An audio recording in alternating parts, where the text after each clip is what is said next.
boa noite a todos e todas. Vamos dar início ao segundo ciclo de conferências Paulo Menezes, uma atividade que é organizada pelo Laboratório de Estudos Hegelianos da UVA, que propõe ser uma preparação para o nosso evento bienal, que é o Colóquio Aufhebung, Intérpretes de Hegel. A proposta dessas conferências é justamente que nós possamos, a partir da filosofia hegeliana, trabalhar temas de filosofia, temas vinculados à filosofia, ou seja, a análise de temas de âmbito geral, de outras áreas inclusive, a partir de uma perspectiva filosófica que tenha como principal referencial teórico a proposta hegeliana e seus críticos. Então, a proposta do ciclo é de 10 conferências que serão realizadas agora em 2018 e até 2019, onde o ciclo se conclui justamente com a apresentação e início das inscrições do segundo colóquio Aufhebung da UVA. Na primeira edição, nós tivemos 10 conferências, das quais nós tivemos como resultado uma publicação, uma coletânea de artigos, que estará saindo pela editora Usina, de São Paulo, nos próximos dias. A ideia também é que as 10 conferências que nós teremos nesse segundo ciclo também tenha como objetivo a publicação em forma de livro.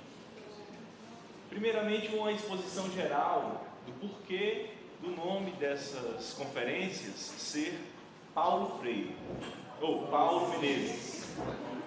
Perdão, né? Nas conferências Paulo Menezes. Paulo Menezes, ele é um dos principais teóricos da filosofia hegeliana do Brasil, responsável, inclusive, por nós podermos estudar Hegel em português. Isso tanto a nível do Brasil quanto dos países que falam português. Por quê? Ele foi o tradutor de uma tradução colossal da Fenomenologia do Espírito, que inclusive é adotada em todos os países que falam língua portuguesa. Ele é responsável pela tradução também da enciclopédia, com colaboradores, e é responsável por um grupo de tradutores da filosofia do direito, que saiu ultimamente em 2010. O Padre Menezes, ele é cearense, original de Maranguape, e passou toda a sua carreira acadêmica lá no Recife. Ele era professor da Universidade Católica de Pernambuco e formou lá um forte núcleo de estudos hegelianos, que deu origem, inclusive, à Sociedade Brasileira Hegel. Ela surge lá em Recife e tem hoje o seu polo principal, além do Recife, o Rio Grande do Sul e São Paulo. Aqui no Ceará também surgiu um forte grupo de estudos hegelianos, dos quais nós somos oriundos, né? Somos consequência. A proposta, então, das conferências receberem o nome do Padre Paulo Menezes é uma forma de honrar e, ao mesmo tempo, nos motivar a continuar o seu legado de estudos hegelianos. Só que o Paulo Menezes, ele não se contentava simplesmente em ler Hegel por Hegel. A proposta é justamente de, através do estudo hegeliano, através das propostas da filosofia sistemática de Hegel, podermos analisar a nossa realidade, e principalmente a nossa realidade nordestina, do semiárido, nossa realidade cearense do Vale do Acaraú. Dentre as chamadas que foram feitas para esse evento, justamente uma delas trazia o nome, ou trazia a descrição de Hegel no Acaraú, ou Hegel no Vale, né? Essa é a proposta dessas conferências. Para abrirmos a conferência de hoje, eu convido para a mesa o professor Edmar Lima Filho. Salve de palmas para o professor. O professor Edmar é doutor em filosofia pela Universidade Federal do Ceará, mestre em filosofia pela Universidade Estadual do Ceará e graduado em filosofia pela Universidade Estadual do Vale do Acaraú. Rodou por esse Brasil, aí primeiramente Goiás, depois Minas Gerais, até termos a satisfação de, após termos como professor substituto durante o período, recebermos esse ano o professor Admar como professor dos quadros da UVA, hoje professor adjunto da nossa instituição. A pesquisa do professor Admar, iniciada primeiramente a partir da filosofia kantiana, em seu doutorado enfrentou a filosofia de Ludwig Feuerbach, um neo-hegeliano que fez duras críticas ao sistema hegeliano, mas que ao mesmo tempo não deixa de ser uma ótima introdução a Hegel, no sentido de que ele mostra o que Hegel foi, o que ele não conseguiu fazer, mas os desafios que ele legou às futuras gerações. O professor Admar recentemente criou o grupo de estudos Ludwig Feuerbach e filosofia pós-hegeliana, justamente nessa perspectiva de trabalhar o legado hegeliano a partir da filosofia feuerbachiana. Hoje, ele nos trará uma reflexão justamente nesse sentido, relacionando as filosofias de Feuerbach e Hegel. Iniciemos. Boa noite, pessoal. Para mim é uma alegria muito grande poder voltar à universidade, mais especialmente à UVA, de onde eu sou cria. E isso traz um desafio muito grande para mim, pessoalmente, como pessoa, como estudante que fui daqui da universidade e agora na condição de professor. Até porque para mim é muito difícil ocupar agora esse lugar que foi ocupado muito tempo pelos meus mestres, que agora me escutam, né? Então, por exemplo, o professor Hermínio, que está aqui, foi meu orientador, né, de graduação, está aqui. Então, quer dizer, é um desafio muito grande para a gente tem a obrigação de se preparar muito mais para que a fala seja minimamente apresentável, né? Mas muito bem, então, queria agradecer ao Marcos Fábio pelo convite. Na verdade, esse convite ele já vem de algum tempo. Eu faço parte como membro colaborador do projeto, né, do Laboratório de Estudos Hegelianos, e quando da Constituição, o Marcos Fábio me mandou um e-mail, inclusive participo com ele dos projetos que ele tem aprovado aí na FUNCAP. Então, esse momento já era para ter sido efetivado numa outra ocasião, mas em razão das situações da vida não foi possível, né? Então, agora eu vou fazer essa fala com muita alegria, mas também sabendo de uma responsabilidade muito grande, que é tratar de um filósofo que, para boa parte dos acadêmicos de graduação, sobretudo, é um filósofo obscuro, como Hegel, né? E, por um outro lado, ter ainda a obrigação de apresentar um sujeito estranho na filosofia, sobretudo na filosofia brasileira, que é Feuerbach, que é um autor marginal, né, pouco lido, muitas vezes tratado como um simples ponto de passagem de Hegel a Marx, como se não houvesse ali um pensamento próprio, denso, profundo, como se não trouxesse contribuições significativas para pensar a filosofia. Então é um desafio duplo que eu tenho aqui, que vou tentar, de alguma maneira, vencer, ou pelo menos me aproximar disto. O meu texto, que eu preparei para essa fala, ele está dividido em duas partes. Eu vou ter que pular aqui algumas delas, em razão da extensão que acabou tomando. Mas, basicamente, eu trato, numa primeira parte, da noção de certeza sensível que está exposta por Hegel no primeiro capítulo da sua obra, talvez mais conhecida dos graduandos, né, em filosofia, sobretudo os iniciantes no curso, que é a Fenomenologia do Espírito. Então, nós vamos tratar, na minha fala, eu tratarei especificamente do primeiro capítulo, embora não seja, não tenha tentativa de esgotá-lo, mas eu vou apresentá-lo.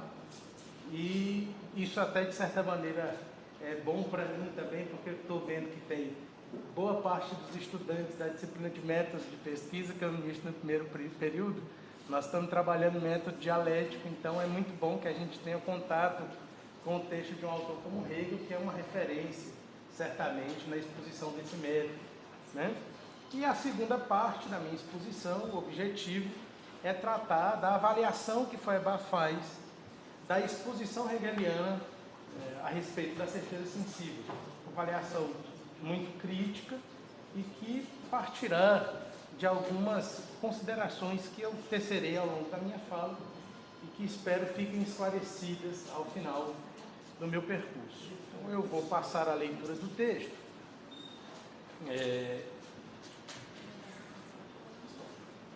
Para que, enfim, eu fiz isso para tentar ser o mais objetivo possível.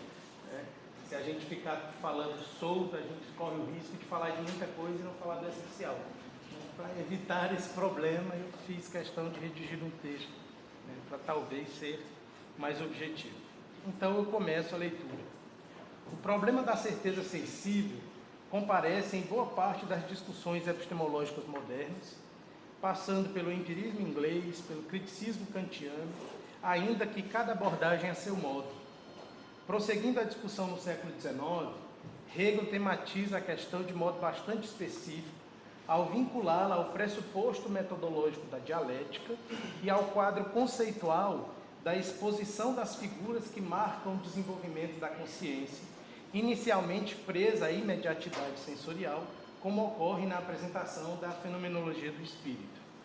Na obra, Hegel pretende demonstrar, por meio da promoção de um diálogo crítico tácito com diversas correntes de pensamento da modernidade, que propõe a centralidade do que é empírico para a consciência humana, que aquilo que o saber comum, que ele nomeia por consciência sensível, pensa ser o seu fundamento, não é exatamente o que lhe justifica. Na primeira parte da exposição, pretendo apresentar o argumento de Hegel, pelo qual diz que a certeza sensível quer o isto, o aqui e o agora, e seria o encontro com o imediato a garantia de sua verdade irrefutável e de suas pretensões de validade. O que ela deseja é, no entanto, exatamente o oposto do que ela tem. Quer o singular e tem o universal. Quer o concreto, tem o abstrato. E isso é derivado da própria estrutura interna da consciência, que para avançar precisa dar saltos. Que Hegel seja coerente na articulação interna da sua exposição não está em questão. Mas o que garante que ele esteja certo? A coerência lógica do discurso garante a verdade do seu conteúdo? A interpelação gerada por esses questionamentos conduz ao segundo momento do texto, quando trata da recepção e da avaliação crítico-criativa da posição hegeliana operada por Ludwig Feuerbach, sobretudo quando da composição de sua obra Para a Crítica da Filosofia Hegeliana, de 1839. Na ocasião, Feuerbach argumenta no sentido de que a certeza sensível de que Hegel parte não corresponde, segundo ele, àquilo que é real, concreto. Trata-se de um simples jogo de palavras, de uma certeza sensível não sensível, abstrata. A admoestação e a franqueza feuerbachianas são convidativas para que se empreenda uma reavaliação, não apenas do alcance que teria a filosofia hegeliana, mas, sobretudo, daquilo que a fundamenta, o que significa compreender melhor o ponto de partida para reexaminar adequadamente o ponto de chegada. E esta, de certo modo, é a intenção fundamental deste pequeno escrito. Então, passo à primeira parte do texto, que eu intitulei Sobre a certeza sensível na fenomenologia do espírito. Então, vamos lá. No capítulo intitulado A Certeza Sensível, ou o Isto, ou o Visar, Hegel inicia o percurso da exposição daquilo que chama experiência da consciência, no decorrer da qual a consciência, ou o espírito, desenvolve-se a si mesma até alcançar a autoconsciência, o saber absoluto. A certeza sensível, própria da consciência imediata, ordinária, seria o começo originário, o primeiro momento do desenvolvimento dialético da formação da consciência, a qual, como consciência sensitiva, pretenderia compreender o mundo a partir dos sentidos, considerando-os à medida da verdade e do saber. Nessa perspectiva, poder-se-ia dizer que a pergunta é pela possibilidade ou não de assentamento do conhecimento e, por via de consequência da ciência, exclusivamente sobre a sensibilidade, questão que a tradição moderna já assumira antes de Hegel em Kant, apenas para mencionar um entre vários exemplos, embora para Hegel, ao problema do conhecimento esteja subjacente a questão do ser. Não vou entrar nessa discussão porque não é o objeto imediato da minha fala, mas enfim, sinalizo aqui algumas sugestões de leitura a respeito desse tema. Para a consciência sensitiva, o real seria constituído por um aspecto ontológico e por um aspecto epistemológico distintos, no qual o para ela, o saber, assume forma diferente do em si, a verdade, o que caracterizaria sua falsidade em termo categorial como figura ou momento inicial do desenvolvimento da consciência. Conforme Koch, aqui eu trago a citação, uma condição necessária de uma consciência verdadeira é, portanto, a concordância categorial do para ela com o em si. E o método da fenomenologia consiste no seguinte, a saber, que o em si é introduzido na estrutura abstrata da consciência, o que leva essa estrutura a emitir um para ela, que pode ser comparado com o em si e certamente, não somente pelo teórico, mas já pela própria consciência, que enquanto a relação do em si com o para ela não é outra coisa que a comparação destes momentos. Caso, pois, o para ela não concorde categorialmente com o em si, a forma da consciência em questão é falsificada. Tem de se encontrar, pois, uma nova forma categorial do em si, que deve ser introduzido na estrutura da consciência, até que se alcance uma nova emissão que seja idêntica à introdução do em si, ou seja, até se alcançar um ponto fixo e com ele uma forma de consciência estável, que não possa mais ser falsificada. Fim de citação. Continuo então. Para a consciência ordinária, o em si, o real, é uma multiplicidade ôntica disponível ao saber. Interessa a ela, como real, aquilo que é, que existe e que pode ser experimentado empiricamente. E por isso, o saber fenomênico e imediato, não o que é abstrato. Então, a consciência sensível quer o concreto, né? Não o que é abstrato. Então, continua. Hegel, no entanto, procura apresentar as contradições presentes na consciência sensível, que pensa ter o mais verdadeiro pela imediatidade do sensível, e tem, em vez disso, uma indeterminidade abstrata, vaga e pobre, como está no parágrafo 91 da tradução do Paulo Menezes, né? Um singular exterior, cito, né, o professor Eduardo Chagas, um singular exterior como um puro isto individual, existente fora dela, fim de citação, que resultaria na admissão de uma simples relação imediata entre sujeito e objeto. O exame da consciência sensível, diz Hegel, revela mais. O eu, cognoscente, e o objeto encontram-se em relação imediata, mas são mediatizados um pelo outro. O eu pelo objeto, o objeto pelo eu.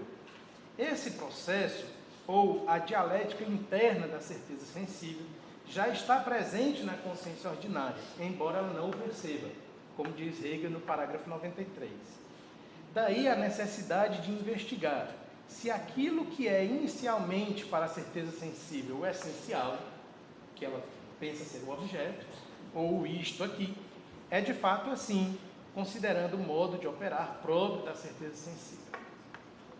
Na pergunta pelo objeto, ou pelo isto aqui, a consciência ordinária tem de emudecer. Se ela diz o que é o objeto, o faz inserindo aí uma mediação, a linguagem. Deve permanecer, portanto, no nível do visar, da mera ostensão e do silêncio, tal como a indicação final do tratado wittgensteiniano. Caso contrário, ela divulga a sua contraditoriedade. Que o objeto seja, é a única coisa da qual a certeza sensível se apodera. A condição deste seja é seu dar-se fenomenicamente na ordem espaço-temporal, pois ela experimenta o objeto aqui, no tempo, e agora, no espaço. É necessário, então, questionar a certeza sensível pelo que são este aqui e agora. De acordo com Hegel, e aí vem a citação da fenomenologia lindíssima, né, Marcelo? Ele diz assim: para tirar a prova da verdade dessa certeza sensível, basta uma experiência simples. anotamos por escrito essa verdade. Uma verdade nada perde por ser anotada, nem tampouco porque aguardamos. Vejamos de novo, agora, neste meio-dia, a verdade anotada. Devemos dizer, então, que se tornou vazia. O agora, que é noite, foi conservado, isto é, foi tratado tal como se ofereceu, como essente, mas se mostra antes como não essente. O agora mesmo, bem que se mantém, mas com um agora que não é noite. Também em relação ao dia, que é agora, ele se mantém como um agora que não é dia, ou seja, mantém-se como um negativo em geral. Portanto, esse agora que se mantém não é um imediato, mas um mediatizado, por ser determinado como o que permanece e se mantém, porque outro, ou seja, o dia e a noite, não é. Com isso, o agora é tão simples ainda como antes, agora. E nessa simplicidade, é indiferente àquilo que se joga em torno dele. Como o dia e a noite não são o seu ser, assim também ele não é o dia e a noite. Não é afetado por esse seu ser outro. Isso está nos parágrafos 95 e 96 da Fenomenologia, fim de citação. A consequência da argumentação hegeliana diz que este agora, de que fala a certeza sensível, é tão vago quanto um universal indeterminado, uma vez que é uma simples abstração, o tempo. Ora, mas a abstração é exatamente o outro do procurado pela certeza sensível. Ela quer o concreto. Enquanto quer o concreto, então, a certeza sensível tem por objeto verdadeiro um isto universal, ou, como diz Hegel, o ser em geral. Parágrafo 97. Procedimento similar ao aplicado ao agora é utilizado na avaliação do aqui, espaço, da certeza sensível. Conforme Hegel, cito, o aqui, por exemplo, é a árvore. Quando me viro, essa verdade desvaneceu e mudou na oposta. O aqui não é uma árvore, mas antes uma casa. O próprio aqui não desvanece, mas é algo que fica, o desvanecer da casa, da árvore, etc. Indiferente quanto a ser casa ou árvore. Assim, o isto se mostra de novo como simplicidade mediatizada ou como universalidade. Fim de citação. Com esse argumento, Hegel crê ter demonstrado como é equivocada a pretensão de concretude singular da verdade da certeza sensível, quando o que está em jogo é a consideração do objeto como o essencial. Assim, cito Koch, cada ponto no tempo é a qualquer momento o atual, e todo lugar, sob qualquer ponto de vista, é o que está aqui. Assim se revelam os sentidos de agora e de aqui, enquanto universal máximo e via negatividade, não noite, não manhã, não dia, não tarde, conceitos mediados, o que faz com que cheguemos ao resultado de que o objeto da certeza sensível, o qual deveria ser em si sempre algo individual, é para a consciência um universal indiferenciado. Fim de citação. Uma vez revelados os seus limites e seu fracasso, a consciência imediata promove a réplica e inverte a relação. Ou seja, o essencial não é um objeto, agora sou eu. Né? O que era o para ela passa à posição do em si. E o sujeito imediato se torna o polo essencial da relação. Aquilo que Koch denomina por versão idealista da certeza sensível. Fim de citação. Examinando a nova propositura da certeza sensível, né? O essencial não é o objeto, agora sou eu. Nada mais se fez, diz Hegel, do que deslocar o ponto de vista. Cito o parágrafo 100. A certeza sensível foi desalojada do objeto, sem dúvida, mas nem por isso foi ainda suprassumida, senão apenas recambiada ao eu. Fim de citação. O que não garante ainda a validade das pretensões de verdade da consciência ordinária, mesmo que esta se apoie, como diz o professor Eduardo, no eu senciente, na certeza subjetiva, na imediatez de seu ver ou ouvir. Uma vez que, e aqui novamente perdão pelas digressões, mas elas são necessárias, a fenomenologia nos parágrafos 101 e 102. O desvanecer do agora, diz Hegel, e do aqui singulares que visamos, é evitado porque eu os mantenho. O agora é dia, porque eu o vejo. O aqui é uma árvore, pelo mesmo motivo. Porém, a certeza sensível experimenta nessa relação a mesma dialética que na anterior.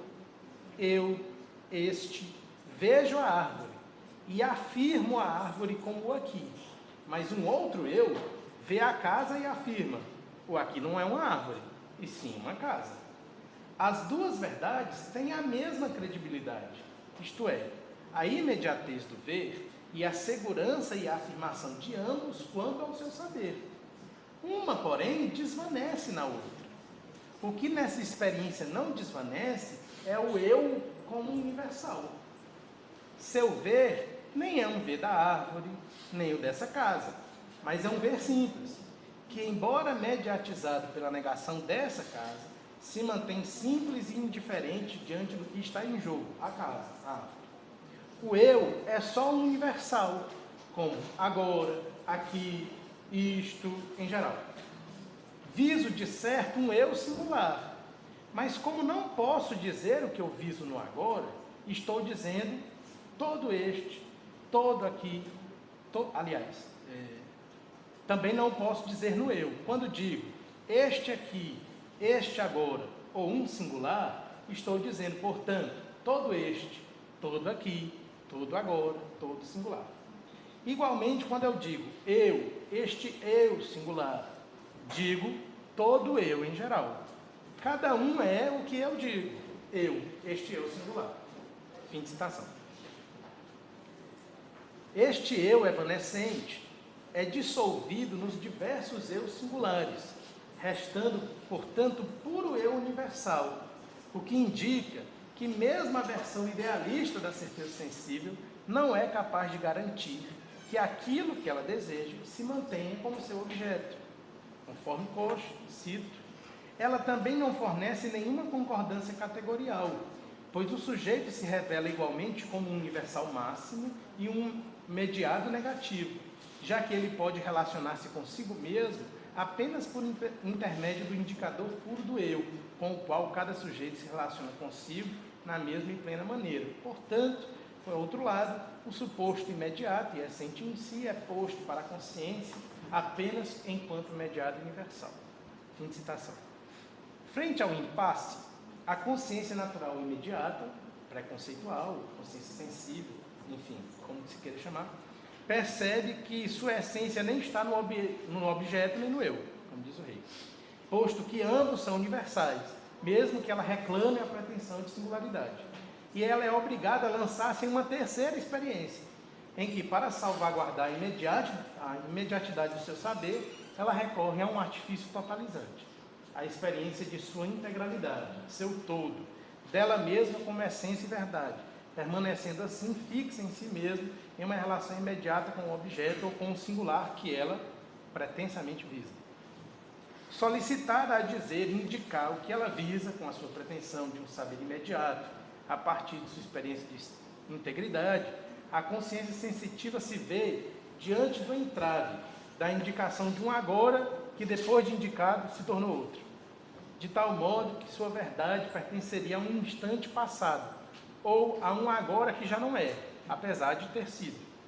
Se é passado, não é o caso que um presente imediato, tal como pretende a certeza sensível, seja depositário da verdade, pois o agora que já foi não possui a verdade do ser, pois já não é, não possui a essência. O agora dito ou indicado aqui é então um agora que não é, ele é uma expressão do não ser. A juízo de Hegel, isso indicaria que no interior da certeza sensível já se processa uma operação dialética, da qual ela não pode se desvencilhar, ainda que não a admita, o que significa que já há aqui a mediação do pensamento. Né? E aqui eu vou citar o professor Eduardo, que faz um resumo disso. Ele diz o seguinte: no indicar imediato do objeto aqui e agora, da certeza sensível, já se opera, na verdade, uma mediação, um movimento dialético, que percorre os seguintes momentos, o pessoal da dialética. Primeiro momento, a certeza sensível põe o agora do objeto, que é afirmado por ela como um agora verdadeiro. A certeza sensível diz, o agora é. Isso aqui. Né? Segundo momento, ao indicar um agora que está deixando de ser, porque quando eu disse agora é, já foi, né? É um agora passado, né? Então, ao indicar um agora que está deixando de ser, como um ser que já foi, como um passado, um suprassumido, suprassume ela a primeira verdade e afirma uma segunda, o agora não é. Segundo momento, né, da dialética. E terceiro, porém, como o ser passado, ou um ser que foi, ou o ser suprassumido não é, suprassume ela a negação, isto é, a sua segunda verdade. E negando a negação, volta a indicar com isso a primeira afirmação, a de que o agora é. Em síntese, evidencia-se que nem o agora enquanto tal, nem o ato de indicá-lo pela certeza sensível, não são um simples imediato, mas sim um círculo que tem nele vários momentos, ou melhor dizendo, uma dialética com suas mediações, que abre caminhos para muitos movimentos. Fim de citação. Esse movimento a que se submete a consciência ordinária, sensitiva, seria uma prova para ela de que o real não pode ser compreendido como algo singular e imediato, de tal modo que a pretensão de verdade sustentada pela certeza sensível não pode ser devidamente validada, seja quando se apegou ao objeto, seja na inversão do essencial para o eu, seja na terceira experiência de integridade, uma vez que o real, em qualquer dos níveis de experiência desta consciência, se apresentou epistemicamente como universal e imediato. Com esta conclusão, Hegel abriria espaço para o aparecimento de uma nova figura da consciência, em que ela abandona a tese de sua certeza do imediato e passa a tentativa de apreender o objeto pela percepção. Bem, aqui eu simplesmente descrevi o movimento da consciência que o Hegel expõe no primeiro capítulo da Fenomenologia. Não tem nenhuma novidade aqui, né? Então, esse aqui é minha... Desculpa aí, tá? Enfim, agora vamos à avaliação crítica de Feuerbach. Faz muito sentido, o argumento de Hegel é brilhante, interessantíssimo, né? Se você capta o esquema conceitual, não tem como correr, né? Não é? Ó, aí, é Jesus Cristo, né? Hegel é Jesus Cristo. Né? Mesma coisa, né? É absoluto, né? Irrefutável e insuperável. Né? Bem, vamos ver. Vamos então à avaliação crítica de Feuerbach.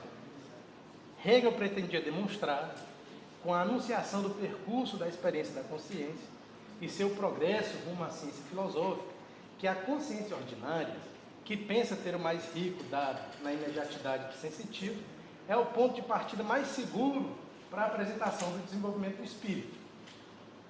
Mas este seria o verdadeiro começo para o filosofar? Como está seguro disso? Este seria o perfeito começo do caminho, isento de pressupostos não tematizados, tal como ocorrera, a seu ver, na tradição filosófica anterior a si. Você pegar o primeiro parágrafo do capítulo 1, o Hegel vai zombar um pouco de Kant, né? Que ele vai dizer, pô, mas o Kant dizia que para a gente conhecer as coisas, a gente precisa primeiro conhecer como é que a gente conhece. Mas como assim? Tem alguma coisa errada com ele, né? Então, se você pegar o primeiro parágrafo do primeiro capítulo, é basicamente isso, né? Ou seja, todos pressupuseram alguma coisa aí que não foi muito bem discutida. A pergunta que eu faço é, começar por aí não é também um pressuposto? Né?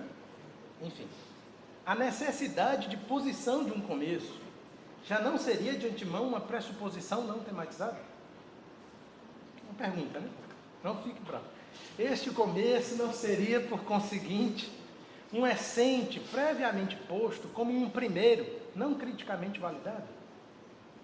O que parece estar em questão é qual o ponto de partida para o filosofar, o que traz consequências importantes igualmente para o caminho para o qual se dirige a filosofia. Por isso, na minha opinião, esse é um tema importantíssimo. Né? O que é fazer filosofia? Né? Enfim, na minha opinião, essa pergunta depende dessa resposta aqui. O tema em causa atraiu a atenção de Ludwig Feuerbach e o fez voltar-se a uma avaliação crítica da postura do seu antigo professor de Berlim. E é engraçado que o Feuerbach, ele só decidiu estudar a filosofia por causa de Hegel, né? Ele queria seguir carreira eclesiástica, né? E queria estudar teologia. Aí um professor que ele teve, foi aluno do Hegel, disse: rapaz, por que você não vai tomar do Hegel? Pô, acabou com o Feuerbach, né? Ele decidiu que a partir dali ele queria estudar filosofia, depois de ter conhecido Hegel. Interessante. Então, olha só. Numa obrazinha do Feuerbach, que é pouco lida, né? Pouquíssimo conhecida, uma obra contemporânea da essência do cristianismo, que foi publicada no mesmo ano, em 1841, intitulada Algumas Considerações sobre o Começo da Filosofia do Dr. Reich, Feuerbach tratou da questão ao dizer, olha, maravilhoso, diz Feuerbach: o começo da filosofia é o começo do saber em geral, e não o começo dela como um saber especial, distinto do saber das ciências reais. Se o começo do saber filosófico e do saber empírico é originariamente um e o mesmo ato, então a filosofia tem evidentemente a tarefa de se recordar antecipadamente desta origem comum e, por conseguinte, de começar não com a diferença em relação à empiria, mas antes com a identidade com ela. Há, sem dúvida, uma empiria limitada, miserável, que não se eleva, ou pelo menos não quer se elevar, até o pensamento filosófico. Mas, igualmente limitada, é uma filosofia que não desce até a empiria. Não é no fim que a filosofia chega à realidade. É pelo contrário, com a realidade que ela começa. Este é o único caminho natural, quer dizer, conforme às coisas e verdadeiro. A transição da empiria à filosofia é necessidade. A transição da filosofia à empiria é arbítrio luxuoso. Quando começamos com a realidade e permanecemos nela, a filosofia é em nós uma necessidade duradoura. E a empiria deixa-nos a cada passo em apuros e volta constantemente a impelir-nos para o pensamento. Finita é, por isso, a filosofia que termina com a empiria. Infinita, aquela que começa com ela. Esta tem sempre matéria para pensar. Aquela acaba por esgotar o entendimento. A filosofia que começa com o pensamento desprovido de realidade, termina, consequentemente, com uma realidade desprovida de pensamento. A filosofia tem de começar com a sua antítese, com o seu alter ego. Caso contrário, permanece constantemente subjetiva, constantemente presa no eu. A filosofia que nada pressupõe é a filosofia que se pressupõe a si mesma. A filosofia que, sangue de Jesus tem poder. A filosofia que começa imediatamente consigo mesmo. Muito bem, fim de citação. O apelo da sensibilidade, né? Aí, Zillischkeit, né? Isso significa que para Feuerbach, o verdadeiro início para o filosofar tem que ser idêntico ao verdadeiro fundamento da existência humana, pois que apenas assim se poderia constituir, e aqui eu cito um trecho da essência do cristianismo, uma filosofia que fala o idioma humano, que declara por verdadeira somente a filosofia traduzida em succum et sanguine, em carne e osso, a filosofia encarnada no homem. Fim de citação. Questionando-se se, cito, né, não seria o primeiro aquilo do qual não podemos mais abstrair, Feuerbach principia a crítica à filosofia hegeliana, que, a seu juízo, em vez de postular um começo real como ponto de partida, parte da pressuposição de um conceito abstrato de começo, de um começo como um ser não efetivo e sensível. Começar por algo diverso dos dados disponíveis à sensibilidade significa operar uma inversão que transforma a filosofia em verbosidade indiferente à vida e, portanto, em um saber alheio à verdade, porque alheio à realidade, uma vez que, cito Feuerbach, isso está lá nos princípios da filosofia do futuro, o real, na sua realidade, ou enquanto real, é o real enquanto é objeto dos sentidos, é o sensível. Verdade, realidade, sensibilidade são idênticos. Só um ser sensível é um ser verdadeiro, um ser real. Só a sensibilidade é verdade e realidade. Fim de citação. Partindo dessa premissa, Feuerbach atribui a Hegel, assim como aos que conceitua filósofos especulativos, a responsabilidade por uma inversão operada no interior da filosofia. E por esta razão, diz o professor Eduardo, quer inverter a inversão da filosofia especulativa para resgatar a verdade das coisas. Fim de citação. Criticar a filosofia especulativa, e nomeadamente a Hegel, corresponde a uma urgência histórica que Feuerbach assume como sua tarefa, uma vez que, cito Feuerbach, em Hegel, a função do órgão central do cérebro, estava demasiado separada das funções sensitivas. Está numa carta que Feuerbach escreveu a um jornalista chamado Carl Rieder. Continuando. Trata-se de realizar, portanto, uma...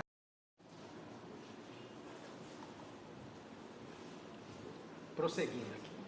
Fim de citação. O estabelecimento desta nova reviravolta copernicana torna Feuerbach um opositor radical da abstração vazia de conteúdo fático, da filosofia desencarnada da vida, e um prelúdio da defesa irrestrita da matéria que caracterizaria o pensamento pós-metafísico. Daí dizer, lindíssimo esse texto, tá? A essência do cristianismo, diz o Feuerbach, condeno incondicionalmente qualquer especulação absoluta, imaterial, autossuficiente, a especulação que tira a sua matéria de si mesmo. Sou astronomicamente diferente dos filósofos que arrancam os olhos da cabeça para poderem pensar melhor. Eu, para poder pensar, necessito dos sentidos, mas acima de todos dos olhos. Fundamento minhas ideias sobre materiais que podemos buscar sempre através da atividade dos sentidos. Eu não produzo as coisas a partir do pensamento, mas inversamente, os pensamentos a partir das coisas.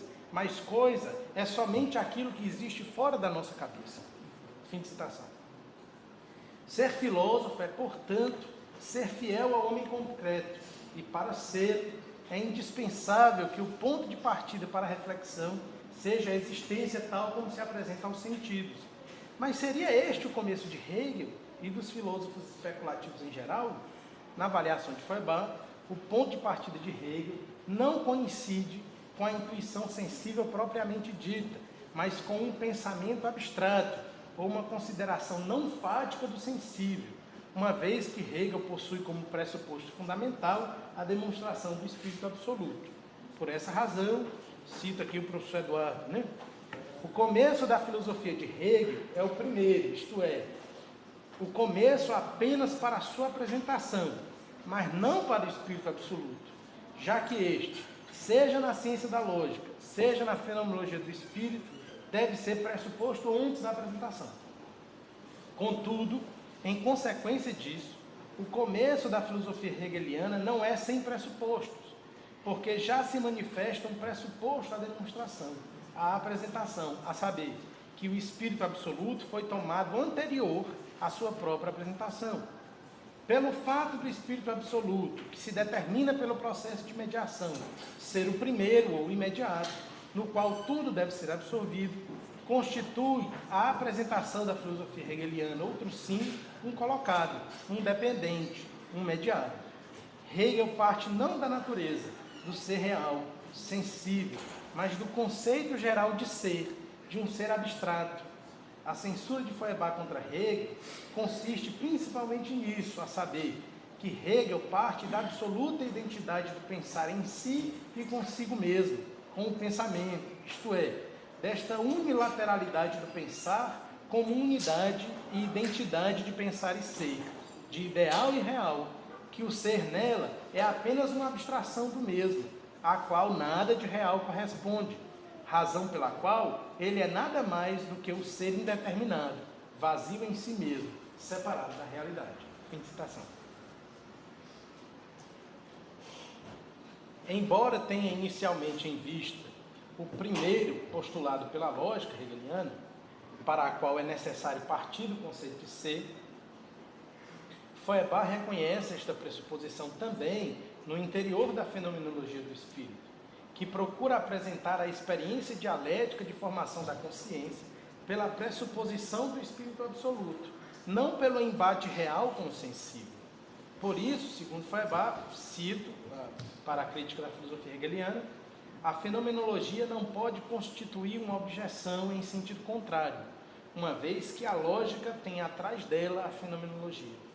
Fim de citação. Ou o que é o mesmo, continuo, a mesma contradição e conflito não mediatizados que encontramos no começo da lógica, caem-nos à frente dos olhos no começo da fenomenologia. E aqui o Feuerbach está pensando no primeiro capítulo, tá? Que é precisamente aquele que eu tentei de algum modo apresentar. A consequência do exposto é a de que Hegel merece, segundo Feuerbach, a censura de ter operado uma ruptura não mediatizada com a intuição sensível, de ter pressuposto imediatamente a filosofia, enquanto, ao contrário, a verdadeira filosofia, para ele, cito, tem de começar não consigo. A filosofia não pode começar a partir de si, mas com a sua antítese, com a não filosofia. Esta essência que em nós é distinta do pensar, é afilosófica, absolutamente anti-escolástica, é o princípio do sensualismo. Fim de citação. Isso está nas teses provisórias para a reforma da filosofia. Tá? Prosseguindo então. Na análise, está terminando, tá, pessoal? Resistência, né? Na análise específica da fenomenologia, principiada pela discussão sobre o capítulo da certeza sensível, Feuerbach reconstrói a argumentação hegeliana, na qual o objeto verdadeiro da consciência ordinária é a universalidade, nós vimos esse percurso. Aurida, igualmente, quando esta consciência anuncia pela linguagem esse universal, em detrimento da particularidade que ela deseja. Aí eu pergunto, né? Por que a linguagem afirma por meio de universais? Significa, no entanto, que haja ali a refutação da verdade dos sentidos? Isso demonstra, de fato, que o universal é o real? De acordo com Feuerbach, isto só ocorre se pressupusermos a identidade entre o universal e o real. E, portanto, não para a consciência sensível enquanto tal. Tá claro o argumento? Como está pressupondo a identidade entre ideal e real, então, claro que qualquer coisa vai ratificar essa tese, né? Essa é a ideia. E aqui, como exemplo, né, para a crítica da filosofia hegeliana, o Feuerbach diz: o meu irmão chama-se Johann, ou Adolf, mas há ainda inúmeros outros que existem além dele, que também se chamam Johann e Adolf. Segue-se daí que o meu irmão Johann não é uma realidade? Segue-se daí que a Johannidade é uma verdade? Citação. Ao nível da consciência sensitiva, não há distinção entre palavras e nomes próprios, de tal modo que os nomes são meros meios, como diz o Feuerbach, né? A partir dos quais nos referimos às coisas. Linguagem como representação, né? Dizer que são meros meios não é algo aleatório e sem valor. Em vez disso, são meros meios e, portanto, não são essenciais. Ou, dito ainda de outro modo, não são a coisa mesmo, são só palavras. O que os medievais chamavam de flatus vocis, né? São só sons, não é? Continua. Se não são a coisa ela própria, também não possuem conteúdo ontológico imprescindível. Ao contrário, não passam de um instrumento e, portanto, constituem o que Feuerbach chama de o irreal, o nulo. Se é assim, diz Feuerbach, como poderia então a consciência sensível considerar-se ou ser refutada pelo fato de o singular não se deixar dizer. Isso são só nomes, né? Que eu enuncio pela linguagem, não são as coisas mesmo. O que eu estou refutando é a linguagem, é o que Feuerbach está dizendo, né? E não a própria realidade da certeza sensível. O máximo que se poderia extrair daqui seria a refutação por parte da consciência da linguagem, não da certeza sensível propriamente dita. Por essa razão, a exposição hegeliana da certeza sensível, ao pressupor a certeza de si do pensamento como a verdade, não enfrenta a realidade da certeza sensível. Antes, não passa, como disse Feuerbach, de mero jogo de palavras do pensamento consigo mesmo. Enquanto se prende à pura lógica, esquece-se da realidade efetiva das coisas. O mesmo é dizer que Hegel não refuta dialeticamente, segundo Feuerbach, o objeto da certeza sensível e, portanto, não refuta sua verdade. Isto faz que a consciência natural se mantenha, assim como sua realidade sensível singular. Daí que o aqui e o agora, ambicionados pela certeza sensível, são o aqui e o agora efetivamente reais. Para Feuerbach, e eu cito aqui para a crítica da filosofia hegeliana, o conteúdo de todo o primeiro capítulo da Fenomenologia não é por isso, para a consciência sensível, senão a argumentação requentada do megárico Stilpo, aqui, porém, em sentido contrário.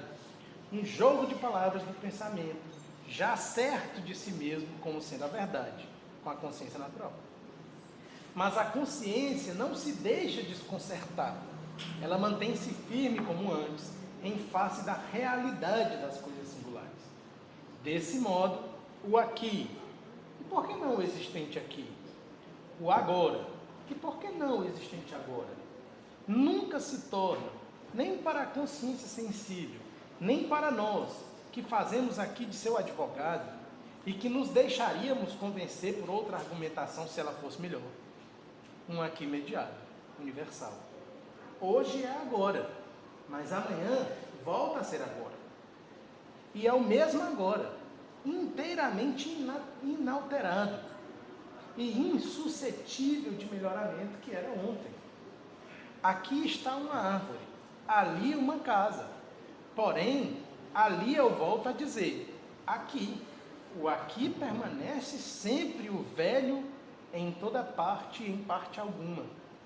Não há nada de novo debaixo do sol. Isso é né?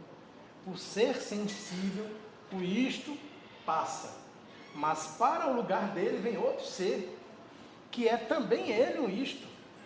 A natureza refuta assim este lugar, mas ela corrige-se imediatamente a seguir. Ela refuta a refutação, ó dialética, né? Ao pôr no lugar dele um outro singular. E por isso, para a consciência sensível, o ser sensível é o ser permanente, inalterável. Para Feuerbach, o aqui fenomênico não é, portanto, distinto de qualquer outro aqui, mas o aqui real é exclusivo. Tem jeito, né? Posto que limita fisicamente a ocupação espacial de um outro neste aqui. Acabou, não tem como discutir. Né? Qual o critério? A realidade, né? A realidade. Nesse sentido, o aqui permanece, ainda que seja por trás das costas, né? Como ele diz, ou em qualquer outro lugar. Com esse argumento, Feuerbach crê demonstrar que o aqui refutado pela fenomenologia do espírito, né, lá no primeiro capítulo, não é aquele próprio da certeza sensível, mas trata-se de um aqui como entidade puramente lógica, algo que vale igualmente para a análise da afirmação hegeliana sobre o agora. Por isso, Feuerbach compreende, cito, que a fenomenologia não é senão a lógica fenomenológica. Fim de citação. Ora, aquilo que os leitores de Hegel tanto reclamam de seus críticos, quando se opõem às chamadas críticas externas ao sistema, é lançado agora sobre o próprio Hegel. Sua crítica à certeza sensível é externa à consciência sensível ela mesma, uma vez que ela é tomada como objeto da consciência de si, pensamento, de tal modo que a posição de Feuerbach postula que a crítica hegeliana peca por petição de princípios, ao pressupor como dado aquilo que pretende demonstrar. Daí que, cito Feuerbach, a fenomenologia não começa com o ser outro do pensamento, a matéria, realidade fática, né? Mas com o pensamento do ser outro do pensamento, no qual, como é natural, o pensamento já está precisamente assegurado da vitória sobre o seu adversário. E daí o humor com que o pensamento trata a consciência sensível da melhor maneira possível. Mas precisamente por isso, o pensamento não refutou o seu adversário. Fim de citação. Revelando a incongruência, palavrinha nojenta, da pretensão de Hegel, Feuerbach expõe a limitação que afeta toda a filosofia especulativa. Como uma mística racional, essa é uma expressão dele, ela faz, cito, do secundário o primitivo, e o que é propriamente primitivo é posto à margem como subordinado. O mesmo movimento empreendido, segundo ele, pela teologia. Como consequência, Feuerbach assume que elas, né, a filosofia especulativa e a teologia, são idênticas, está na essência do cristianismo. E por isso, por vezes, nomeia a filosofia especulativa de teologia especulativa, como está lá nos princípios da filosofia do futuro. Daí que a crítica à primeira é, ao mesmo tempo, a crítica à segunda, a qual, cito Feuerbach, produz o pensamento retirando do seu oposto a matéria, da essência, dos sentidos, que de início se comporta sensorialmente, isto é, passiva e receptivamente em relação aos seus objetos, para só depois determinados pelo pensamento. A filosofia especulativa, olha só, por ser gerada na essência da religião, tem a verdadeira essência da religião em si. É em si, por si, enquanto filosofia, religião. Fim de citação. Agora está acabando mesmo. A posição de Feuerbach, porque se eu não falasse naquela hora, o pessoal não prestava atenção, né? Estava acabando naquela hora, mas agora está mesmo, assim, de verdade. Agora é fático, sensível. O pessoal vai ficando com raiva, né? De acordar, né? A posição de Feuerbach recai na necessidade de sua tarefa, a de constituição de uma filosofia diferente, talvez uma nova filosofia, uma filosofia do futuro, como ele próprio nomeia, né? Por essa posição, diz Feuerbach, cumpre resgatar a filosofia do idealismo para o materialismo, no qual há o primado da natureza e a valorização do objeto da certeza sensível, do outro do pensamento puro, que é, como diz Feuerbach, uma verdade selada com o nosso sangue. Fim de citação. E por isso mesmo, afastar o pensador da vida concreta, do que, como diz Feuerbach, resulta o seguinte imperativo categórico. E aqui a cutucada é no Kant, né? Daqui resulta o seguinte imperativo categórico: não queiras ser filósofo, ó filósofo, diferenciando-te do homem. Sê tão só um homem que pensa. Não penses como um pensador, ou seja, como uma faculdade arrancada à totalidade da essência real do homem e isolada por si. Pensa como um ser vivo, real, exposto, tal como tu às ondas vivificantes e refrescantes do oceano. Pensa na existência, no mundo, como um membro dele, não no vazio da abstração, como uma manada isolada, como um monarca absoluto, como um Deus indiferente exterior ao mundo. Podes então estar certo de que os teus pensamentos são unidades de ser e pensar. Fim de citação. Isso está numa obra chamada Teses Provisórias para a Reforma da Filosofia. Tá? Continuando, está acabando. Isso não significa afastar-se necessariamente da dialética, olha só, mas certamente de repensar a sua compreensão. Na verdade, a nova filosofia, fui eu que escrevi, né? Vou me citar. Parece ainda importante o método dialético, mas em Hegel, para Feuerbach, né? Ainda se apresenta uma espécie de pseudo-dialética para ele, na medida em que, para Feuerbach, cito, A dialética não é um monólogo da especulação consigo mesmo, mas é um diálogo da especulação e da empiria. Fim de citação. Algo que, a juízo dele, não ocorre na dialética hegeliana. Daí que, cito Feuerbach, o método de Hegel vangloria-se de seguir o curso da natureza. Ele inspira-se certamente na natureza, mas falta a cópia, a vida do original. Fim de citação. Nas teses provisórias para a reforma da filosofia, Feuerbach insiste que, cito, a filosofia de Hegel alienou o homem de si mesmo, na medida em que todo o seu sistema assenta nestes atos de abstração. Ela volta certamente a identificar aquilo que separa, mas apenas de uma maneira também ela separável, imediata. Falta à filosofia de Hegel unidade imediata, certeza imediata, verdade imediata. Fim de citação. Invertida a inversão da filosofia hegeliana, poder-se-ia tomar por começo aquilo que é originário, o oposto do ser, o ser sensível, o ser concreto, no limite, a natureza como o outro do pensar.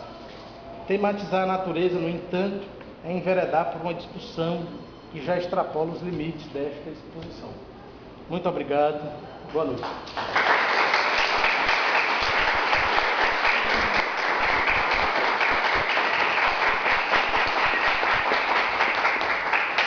Tem ponto não, né?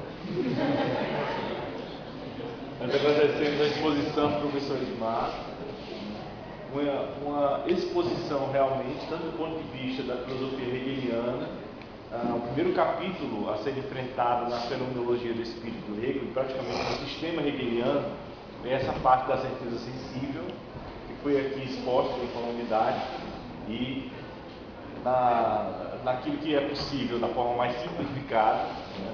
Daí a proposta didática é uma passagem um pouco mais complexa e é logo o começo do livro. Né? Mas é melhor que começar pelo prefácio. Né? O prefácio é mais complicado. O prefácio tem até uma crítica direta ao esqueleto morto da filosofia kantiana. Inclusive tem uma crítica à própria noção do prefácio. Né? Por que a gente tem que fazer isso? Né? E logo após a exposição da filosofia feuerbachiana, que não nega nascer da filosofia do Hegel, né? Como o próprio Edmar colocou, a inserção de Feuerbach na filosofia enquanto um teórico, uma pessoa que vai pensar a filosofia, né? Indo contra os próprios anseios do jovem Feuerbach de ser um teólogo e dos anseios da família do Feuerbach, que queria que ele fosse um advogado, né?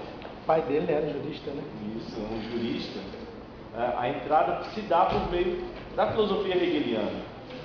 E Feuerbach, ele, de certa forma, faz aquilo que todos nós, enquanto estudiosos da filosofia, pesquisadores da filosofia, devemos fazer. A partir de uma crítica interna à filosofia de Hegel, ele levanta tudo aquilo que essa proposta sistemática tem de interessante, tem de instigador, e submete-a a uma crítica ferrenha. E daí pode, com uma enorme fundamentação, ou seja, com muita lógica e sentido, demonstrar os seus limites e apontar a partir daí aquilo que seria agora a sua ação, a sua herança, né? A herança maldita, pode-se dizer, mas uma herança de tentar dar uma resposta àquilo que Hegel não fez. Nós, enquanto estudiosos e pesquisadores de filosofia, após a inserção nos sistemas e no enfrentamento da compreensão desses sistemas, herdamos também essa proposta de dar uma resposta necessária do nosso tempo a partir daquilo que os filósofos nos instigaram a pensar. Então, no caso do Feuerbach, ele faz isso, vamos dizer assim, sofreu o preço de ter feito essa proposta, de pensar o seu tempo para além do seu tempo, né? Uma das coisas que o Edmar depois poderia expor, né?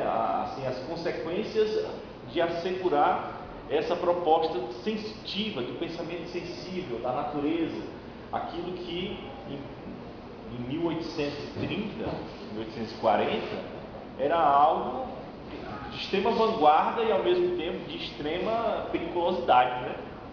Levantar esse tipo de posição, o que lhe custou, inclusive, uma vida pública, uma vida de funcionário público, mesmo de acadêmico. Então, no caso, após essa exposição, nós vamos abrir agora para dúvidas, comentários, críticas, certo? Que a plateia possa ter agora, nesse momento. O professor vai estar disponível aqui para fazer as considerações. E após esse momento de debate, eu queria que nós pudéssemos ficar um instantinho para gravarmos vamos dizer assim, uma chamada para a próxima conferência, tá certo? Vamos dar um pouco com a paciência de vocês nisso daí também, tá bom?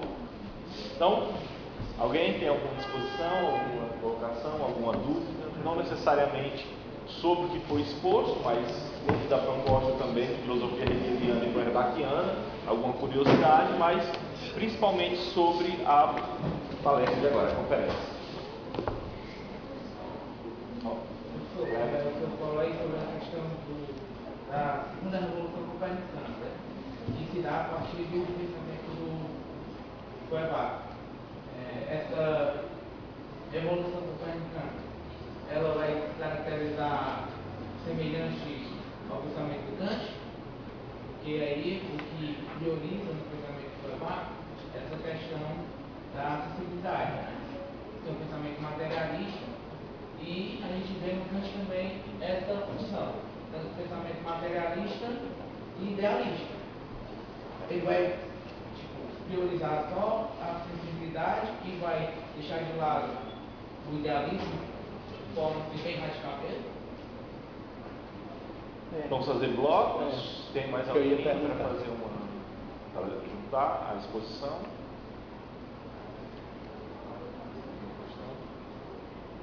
Então passamos O Hermínio quer perguntar. Hermínio. Qual a sacanagem do Hermínio aí?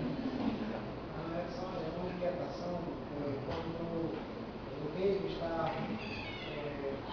colocando como condição para se pensar a consciência precisa ser apropriada de uma linguagem e ele pega essa linguagem e usa duas expressões, uma para fazer referência ao tempo, outra ao espaço, e aí ele faz com que a expressão linguística aqui e agora é como se ela estivesse substituindo a própria realidade sensível. E aí talvez a pesquisa, talvez você pretenda fazer posteriormente, esclareça melhor essa questão da linguagem que vai dar, porque não é possível pensar sem a linguagem, mas a linguagem é apenas um instrumento. No entanto, Hegel confunde ou mistura a questão da linguagem como instrumento como se fosse a identidade com a própria realidade e que essa identidade só pode ser estabelecida entre linguagem e realidade em termos universais, os conceitos. De tal modo que ele confunde o instante presente em que você está fazendo o uso da linguagem com a realidade sensível. E Feuerbach recupera isso e diz: o aqui, independentemente do instante que você esteja, está se referindo a uma realidade sensível. Particular. Talvez é como se essas duas expressões linguísticas é como se assumisse uma expressão funcional, de tal modo que você não é uma expressão funcional, mas é como se fosse. Talvez isso ficasse melhor do que a sua expressão. Possivelmente. Porque é como se as coisas dependessem da linguagem. Quando é a linguagem, de uma certa forma, vai depender das coisas para poder produzir um pensamento e, a partir daí, você até chegar aos universais. E ele faz um processo inverso. Então, a minha interpretação seria simplesmente essa questão de pensar, tem que se pressupor uma linguagem, que esta linguagem Hegel pressupõe uma identidade e que essa identidade não pode ser com a realidade sensível. E aí, nesse caso, se silenciar em relação à realidade sensível, como faz o bem-estar, nesse livro aí, devemos silenciar. Aí, isso aqui que eu falo na pergunta que eu quero retomar na minha fala do jogo. Filosofia é a voz do silêncio e não dizer a identidade das coisas. Mais perguntas? Alguém tem mais alguma intervenção para fazer a tríade? Isso é bem hegeliano.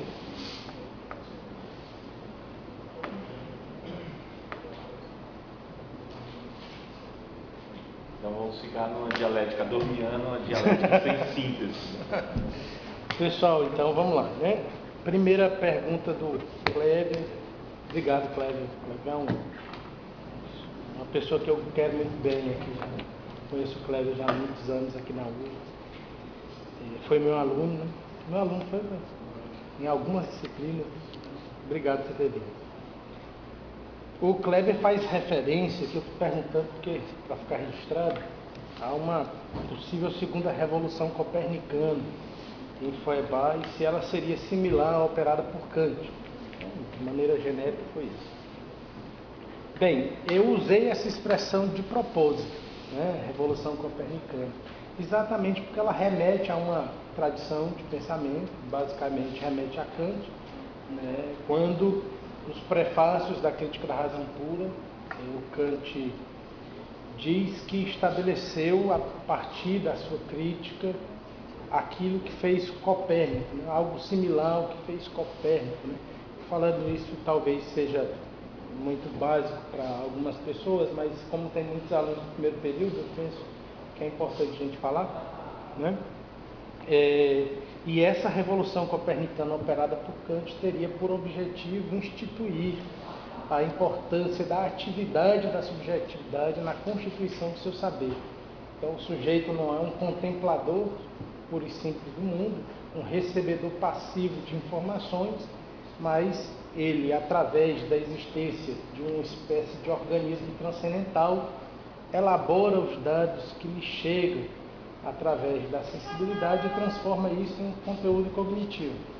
Portanto, para Kant há uma mudança, se é possível dizer assim, em relação à postura do sujeito frente ao processo de aquisição do conhecimento. O sujeito é ativo na formação do conhecimento, né? Essa atividade do sujeito, eu reconheço que, de certo modo, está presente em Feuerbach, embora com algumas diferenças importantes. À primeira vista, nós poderíamos, como Feuerbach é um filósofo que aceita os sentidos como critério da verdade, a gente tenderia, a priori, a considerá-lo um filósofo empirista, né? Eu teria algumas reservas em relação a essa atribuição, porque o Feuerbach também admite a existência de faculdades cognitivas no âmbito. Tem um texto que eu escrevi, que saiu na revista Filósofos, que eu trato do problema do conhecimento em Feuerbach, e eu tento dizer por que o Feuerbach não pode ser considerado, na minha opinião, um empirista assim, puro e simples, né? Porque o Feuerbach diz que, por exemplo, existe no sujeito a faculdade da imaginação, embora ele não fale faculdade, é a Kenntnisvermögen, né, de faculdades cognitivas propriamente. O Feuerbach fala que existe no sujeito a possibilidade de adquirir conhecimento verdadeiro através da sua inteligência, e existem outras faculdades, como a faculdade da imaginação, que, ao contrário do que possa parecer, não favorece o conhecimento. E isso, de certa maneira, pode ser encontrado no Kant. O Kant diz que a imaginação elabora um esquema do objeto e apresenta esse esquema ao entendimento, a partir do que o indivíduo elaborará os conceitos sobre as coisas. Ora, para o Feuerbach, a imaginação atrapalha o conhecimento. Daí porque ele faz uma diferença entre ver na realidade e ver na imaginação. Ele diz que, por exemplo, a época, isso está sobejamente escrito nos textos de Feuerbach, ele diz que a época dele é uma época que confunde aparência com essência, que toma por verdade aquilo que é aparência. E o que é essa aparência? É aquilo que vem da fantasia. É uma relação com o mundo mediada pela especulação, é uma relação com o mundo mediada pelo discurso teológico, que para ele impede de compreender a verdade das coisas, né? E aí você acaba vendo na imaginação em vez de ver na realidade, por exemplo. Daí porque para ele é necessário rearticular a filosofia com as ciências, em geral, né? Mas, enfim, talvez para pontuar algumas questões. Então eu uso a expressão Revolução Copernicana de propósito, no sentido de que para Feuerbach é importante resgatar, segundo ele, né, aquilo que foi deixado de maneira, não sei como dizer isso, mas o erro, a juízo dele o erro, de fato, da tradição idealista, né, ou do que ele chama de filosofia especulativa, que foi fazer da especulação a fonte, a partir de onde deve se fazer filosofia. Para ele não é aí. A gente tem que ir à realidade, né, à verdade das coisas. E eu falo de revolução copernicana no sentido que Feuerbach está querendo inverter a inversão que a revolução copernicana teria operado. Ou não a revolução copernicana especificamente, mas a filosofia especulativa em geral, para ele, né? Por isso que ele identifica a filosofia especulativa com a teologia. Para ele, isso é uma coisa só. Por isso que quando eu critico a teologia, eu estou criticando Hegel, eu estou criticando Kant, eu estou criticando os filósofos especulativos em geral. A ideia do Hegel, né? A ideia do Hegel sendo Hegel é Deus, é a mesma coisa, né? Então, para o Feuerbach, é indispensável fazer essa crítica. Caso contrário, nós permanecemos ainda com uma filosofia desencarnada, uma filosofia cujo conteúdo não é a vida, então não interessa essa filosofia. Está retratando uma antropologia, né? De certa maneira, sim, mas uma antropologia, como diz a professora Adriana Serrão, uma antropologia integral, né? O ser humano compreendido como uma multiplicidade de elementos. Tem uma passagem na essência do cristianismo que dá uma ideia do que seria essa antropologia, embora seria importante a gente recorrer a outros textos para complementar esse quadro, né? Por exemplo, quando Feuerbach diz que o homem completo possui a força da inteligência, a força do coração, né? Para dizer o quê? Que o ser humano é um negócio bem complexo, né? Não é assim qualquer coisa, entende? E aí depois, nas preleções, ele recupera um outro elemento que, segundo ele, não estava esclarecido na essência do cristianismo de maneira visceral, que é a relação do homem com a natureza, né? O homem não existe pensamento sem corpo, né? Não existe razão desencarnada. A razão na história do Hegel, por exemplo, do Feuerbach, é muito questionável nesse sentido, né? Compreender por essa razão, né? A razão é razão determinada. É por isso que lá no Paracrítica da Filosofia Hegeliana, Cléber, tem um trecho inicial, é muito bonito, inclusive, se puder ler, vale muito a pena. Ele até exalta Hegel e diz, pô, Hegel foi um cara bacana, ele trouxe aqui contribuições significativas para a filosofia. Não é possível negar que Hegel tem uma erudição, que ele tem uma contribuição importante, é claro que tem.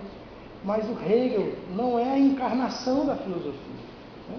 Isso porque, segundo ele, até os neo-hegelianos estavam querendo dizer que Hegel não existia mais nada possível a ser dito em filosofia, porque o Hegel já tinha dito tudo, né?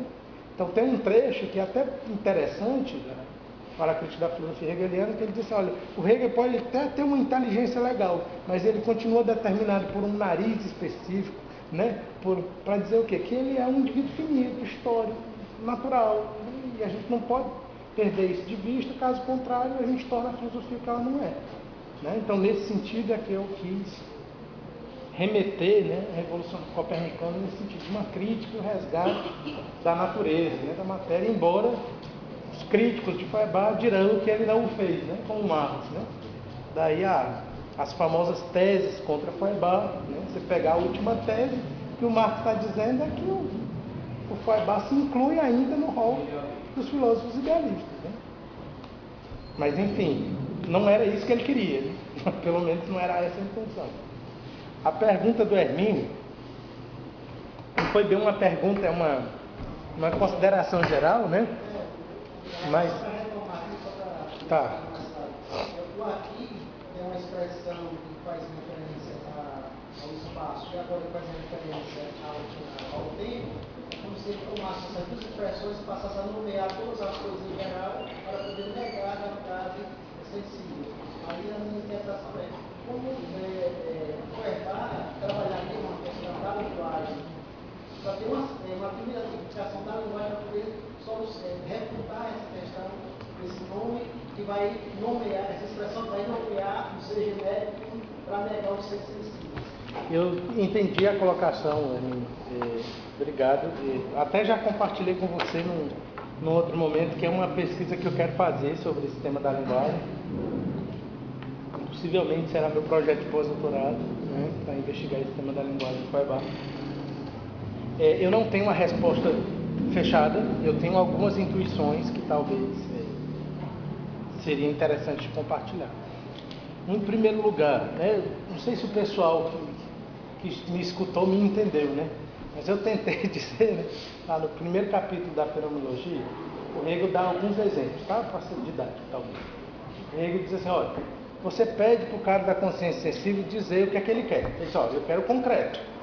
Mas será que você tem um concreto? Vamos avaliar? E aí ele diz, olha, me diga o que é que você quer de verdade. Ele diz, não, eu quero o aqui e agora. Pois beleza, então me diga o que é o aqui e agora. Falar aqui. Não sai nada, porque o que ele tem é universal indiferenciado, ou seja, é um conceito que vale para qualquer circunstância, para qualquer posição, vale o aqui, para qualquer temporalidade, vale o agora. Porque o agora que você usa agora é o agora que você usa amanhã. É o mesmo agora. Então, o que a certeza sensível quer é o concreto. Quando ela diz que quer o aqui e agora, o que ela tem é um indiferenciado, um universal vazio. Porque ela não tem as mediações da realidade, né, da compreensão da realidade, que lhe permitam construir esse universal de maneira mediatizada, né, de maneira rápida. Né?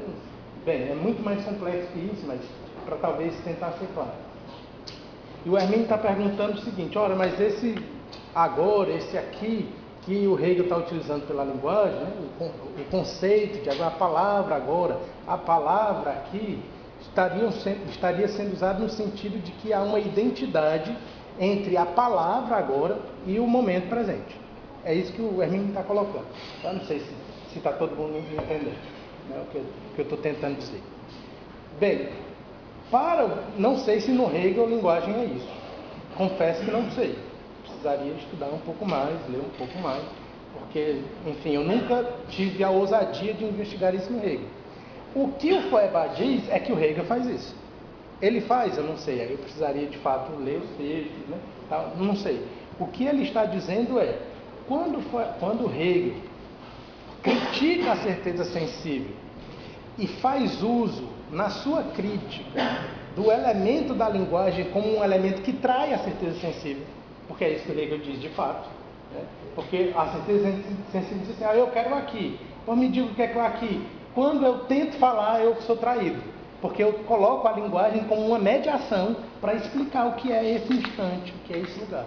Então a linguagem é uma mediação. Ora, mas a linguagem ela não é a coisa mesmo. E o que o Feuerbach está dizendo é, quando Hegel usa esse artifício para criticar a certeza sensível, segundo ele não dá conta do que ele pretende criticar. Por quê? Porque ele usa a mediação da linguagem como elemento suficiente para dizer o que são as coisas. Portanto, como você disse, ele identifica linguagem e ser. Portanto, ele faz meio que o Parmênides tinha dito, né? Ele identifica a linguagem e ser, né? Ora, mas é assim, o Feuerbach vai, na minha opinião, né, é uma coisa que ainda precisa construir, ele vai dizer, não é bem assim não. Agora, a linguagem precisa ser compreendida também como outra coisa, porque quando eu emito uma sentença, quando eu emito uma proposição, qual o critério que eu tenho para saber se ela corresponde de fato ao que acontece? Que é uma preocupação tipicamente analítica, né? Como garantir que o que eu pergunto, ou o que eu descrevo, é de fato uma representação na linguagem daquilo que acontece concretamente? Aí o Feuerbach vai ter uma pista, na minha opinião, que vai ajudar aí. É que ele vai dizer, olha, isso aí não é privativo. por isso que ele vai dizer que a verdade está numa relação dialogada, né? Numa relação dialógica de eu e tu. Então a linguagem ela é concebida também como elemento de demonstração da verdade, mas apenas na medida em que é compreendida como um ato social, como um ato coletivo. A verdade ela não é privativa minha. Como é que eu sei que isso aqui é real? O Feuerbach vai dizer, olha, a primeira testemunha que eu tenho é os sentidos, mas os sentidos eles não me dão aquilo que é puramente privado, porque eu posso perguntar para você está vendo essa garrafa aqui, você está pegando nela, você está sentindo o sabor? Então, o outro também é uma mediação da verdade.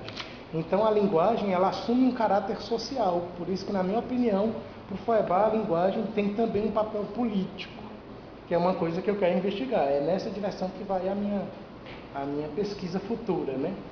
Então, eu não respondi de fato, mas aquilo que eu estou conseguindo visualizar no momento que eu preciso melhorar de fato com a leitura, né? Que é um projeto que eu ainda vou começar, né? Então não tem como ter a resposta já de antemão. Ok. Então, gente, nós chegamos ao nosso teto de discussão. As conferências, elas sempre terão esse horário de 7 às 9. Não necessariamente acontecerão somente no período da noite, porque a ideia é que também o nosso corpo discente, no período da manhã, possa ter seus espaços, seus momentos de discussão. Então, possivelmente, a próxima conferência vai acontecer no período da manhã, certo? E não necessariamente será às terças-feiras. Ela também vai variar nos dias, certo? Porque a intenção também não é atrapalhar as disciplinas no decorrer do semestre, né? Sempre ocupando uma mesma data, um mesmo horário, uma mesma noite. Então, eu agradeço a participação de todos, agradeço mais uma vez ao professor Edmar pela disposição e pelo empenho em trazer aqui a sua pesquisa e trazer de uma forma bem didática e bem instigante, principalmente para os nossos alunos que estão no início do curso, né, que vieram aqui participar. Quero parabenizar todo mundo por ter mantido aqui a presença, certo? Agradeço aos professores que trouxeram seus alunos e vamos agora nos preparar para a próxima conferência, que será no mês que vem. Muito obrigado.